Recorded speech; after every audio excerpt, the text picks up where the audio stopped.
Bon, salut les amis, j'espère que vous allez super bien et que vous avez passé une belle journée dans le plus grand des calmes, comme d'habitude. J'espère aussi que tout le monde est en train déjà de se préparer psychologiquement pour la finale de Copa del Rey, le classico entre le Real et le Barça. Bon, cette petite vidéo que je fais, c'est pour parler bien évidemment du calendrier monstrueux qu'on a. Surtout dans ce mois d'avril. Ah oui, il faut en parler. Pourquoi? Parce que avec ce que moi j'ai vu hier et avant-hier, le Real qui pousse, qui va en prolongation. De l'autre côté, tu as le Barça qui, à partir de la 59e, 60e minute, qui a commencé à jouer sur le fil, quoi. Un Barça qui était hyper fatigué, on sentait des joueurs épuisés. D'abord De Jong qui avait déjà pris un carton jaune, donc il était conditionné. Après ça, j'ai vu qu'il était fatigué. Pedri était fatigué, Koundé était fatigué, Baldé fatigué, Lamine aussi fatigué, mais Flick l'a fait sortir à un moment donné, ils étaient tous épuisés.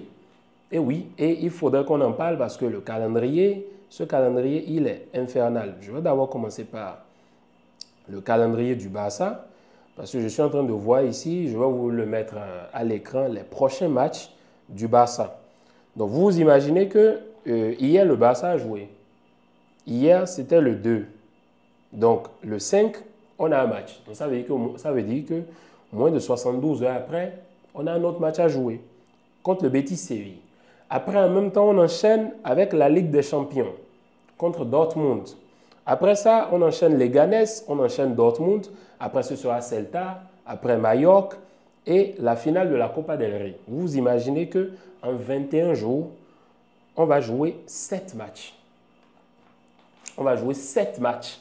Et le problème avec ça, c'est que quand vous prenez la profondeur du banc, certes, ce qui est bien avec cette équipe du Barça, c'est que les joueurs, que ce soit ceux qui sont sur le banc, que ce soit ceux qui sont titulaires, peu importe, quand ils montent sur le terrain, il y a du rendement.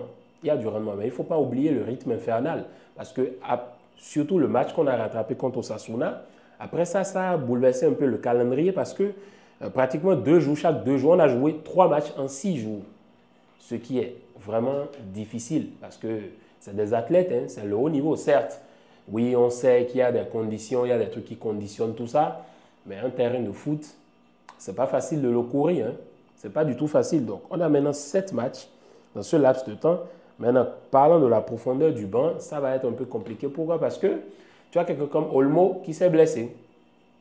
Olmo n'est pas présent, mais dans l'effectif, tu as des gars comme Fermin, Casado qui sont là, des joueurs qui... Bon, Casado qui est blessé, Casado aussi qui est blessé. Donc, ça va être un peu plus compliqué dans la rotation parce que quand tu regardes, Bernal qui n'est pas là, et c'est beaucoup de choses.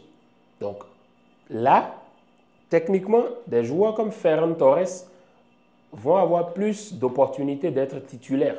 Par exemple, je vais prendre le cas de Leganés ou de Mallorca. Ça, c'est des matchs où Ferran Torres peut être titulaire.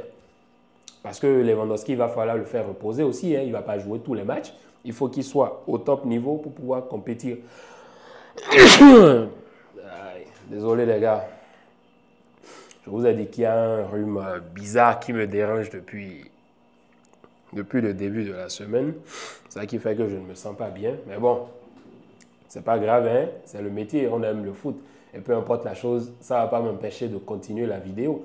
Donc, quand vous voyez des joueurs comme Lewandowski, parce que clairement, Lamine peut avoir du temps de repos, mais ce sera toujours en cours de match. Je le vois sortir en cours de match que plutôt d'être sur le banc en début de match.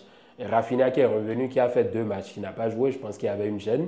Mais là, il va devoir reprendre le niveau et pouvoir compétir parce qu'on a besoin de toute l'équipe au top de leur forme. Vous avez Koubassi qui est là, Araujo aussi qui est son remplaçant et qui est aussi au niveau. Eric Garcia aussi qui est aussi au niveau. Eric qui peut pallier aussi en milieu de terrain hein, dans certains matchs où peut-être il va falloir reposer De Jong, il va falloir reposer Pedri. Bon, Pedri, même si ce n'est pas évident, on verra. Koundé aussi, qui forcément aussi aura du temps de repos parce que vous imaginez pas jouer tous les matchs. Hector Ford aussi a droit à des minutes. De l'autre côté, Gérard Martin aussi avec Baldé, ce sera la même chose. Donc, pratiquement à toutes les positions, il y aura toujours des rotations, mais ce ne sera pas dans tous les matchs. Il y aura des matchs où l'équipe 11, l'équipe type va débuter Et après, en cours de match, il y aura les changements que Flick va opérer pour le faire. Mais franchement, ce ne sera pas du tout facile, hein, parce que moi, le calendrier que je vois, le calendrier d'avril est pratiquement celui qui va définir beaucoup de choses, hein. Et oui, parce que par exemple, en mai, les matchs de Liga, on n'en a que 5. On n'en a que 5. Bon, ce n'est pas que 5, parce que ce 5-là aussi, c'est beaucoup. Parce que tu ne sais pas ce qui va se passer d'ici là. Parce que tu as le calendrier et de la Ligue des Champions, et de la Coupe du Roi, la finale de la Coupe du Roi, et de la Liga, tout s'entremet et tout s'enchaîne. La saison, le rythme, il est infernal. Infernal. Et en parlant de ça, on va aussi parler du calendrier du Real Madrid, parce que moi, quand je vois le Real, avec le banc qu'ils ont, ils n'ont pas de la profondeur sur le banc. Le Real n'a pas de la profondeur sur le banc et ça va être vraiment compliqué pour eux, hein, parce que moi, je me demande comment ils vont faire. Parce que tu as Vasquez qui n'a pas de substitut et celui qui peut jouer à sa place, c'est Valverde. De l'autre côté, tu as Mendy, tu as Fran Garcia et Camavinga qui a été essayé la dernière fois, mais je ne pense pas que Ancelotti veuille réitérer encore ce choix. Parce que Camavinga, clairement, il fait un match pittoresque, piteux. En défense aussi, il faut voir là-bas. Rudiger qui revient d'une gêne, mais Rudiger revient, Rudiger n'est pas encore très en forme, il faut qu'il reprenne le rythme. Vous avez Alaba qui fait un match catastrophique la dernière fois. Asensio qui pour moi, ça va, il va rester titulaire jusqu'à la fin de la saison. Mais la profondeur sur le banc, à chaque poste au niveau du Real Madrid, ce n'est pas du tout la joie aussi. Il faut aussi voir leur calendrier. Le week-end, ils affrontent Valence.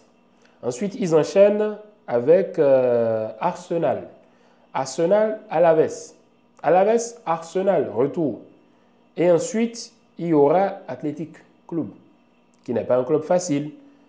Getafe, qui va enchaîner. Et ensuite, la finale de la Copa del Rey contre le Barça. On va s'arrêter à là. Eux aussi, ils ont 7 matchs en 21 jours.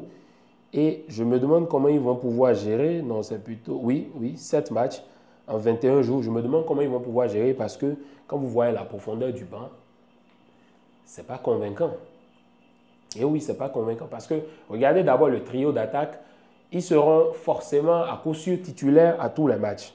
Mais je vois par exemple des matchs, un match comme Alaves Real Madrid où tu peux avoir Brahim et Güler titulaires, où tu reposes Vinicius et Rodrigo.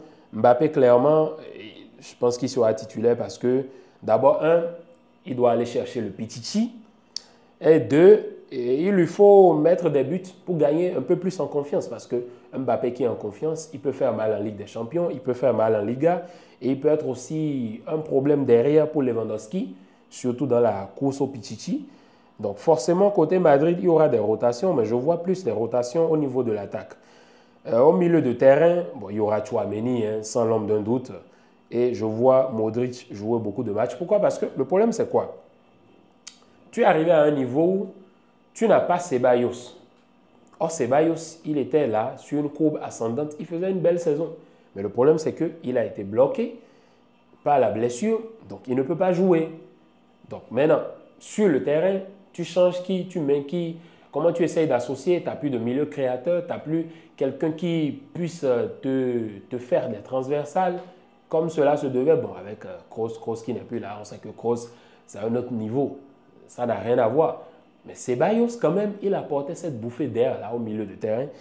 Et là, c'est compliqué parce que vous allez remarquer que Modric est devenu un peu plus titulaire, hein, dans cette équipe du Real, alors que Modric, il avait perdu ce truc. Hein. Mais bon, la rotation, clairement, ça va se faire. Mais le double pivot Valverde-Tchouaméni, normalement, ça devrait rester. Mais le problème, c'est que derrière, tu as Vasquez qui, dans certains matchs, tu ne peux pas lui faire confiance. Parce que Vasquez, bon, voilà, tu ne peux pas faire autrement, quoi. Tu es obligé de pallier avec Vasquez, voilà, parce qu'il n'y a plus d'autres solutions. Maintenant, la question que je me pose, c'est est-ce qu'il n'y a pas un joueur à la Castilla qui a le niveau pour entrer dans cette équipe, dans le 11 de départ, je ne sais pas, ou des matchs où on pourrait les essayer. Encore qu'on est à un moment crucial, parce que tu ne peux pas te permettre de commencer par faire des tests à ce moment donné-là de la saison. Ça ne fonctionne pas comme ça. Le haut niveau t'exige beaucoup. Et si tu commences à aligner des jeunes de 20 ans, 19 ans, 21 ans, 22 ans, qui n'ont jamais performé au haut niveau et qui n'ont pas le calme, la maturité nécessaire pour aborder ce genre de match, forcément, ils vont craquer. Ils vont craquer. Donc, franchement, moi, le calendrier, il est infernal. Vous dites-moi dans les commentaires ce que vous pensez de ce calendrier. Est-ce que vous pensez que les équipes pourront faire un sans faute, que ce soit le Real ou le Barça, ou est-ce qu'il y aura des faux pas sur le chemin? Parce qu'il faut voir, hein, que ce soit et le Real et le Barça, ces deux équipes optent pour le triplé. Ils sont toujours là pour le triplé. Hein. Là, il y a d'abord la finale entre les deux, où un titre va se jouer. Les deux autres sont en vie en Ligue des Champions et les deux sont encore en vie en Liga. Donc, je pense que ça fait partie des seuls clubs qui prétendent toujours au triplé. Bon, le PSG aussi, si je ne me trompe pas. Mais c'est compliqué avec ce calendrier, je vous jure. Hein. C'est compliqué. De toutes les façons, vous dites-moi dans les commentaires, je vous lis à chaque fois. Je vous lis, dites-moi dans les commentaires ce que vous pensez. Ce que vous pensez de ce calendrier. Est-ce que ça pourra s'en sortir ou pas? Ainsi de suite. Surtout, n'oubliez pas de vous abonner, de liker, de partager. Comme d'habitude, ça donne toujours de la force à la chaîne. Allez les gars, c'était tout pour la vidéo. Bien de choses à vous. Je vous attends dans les commentaires. Je vous lis. Peace.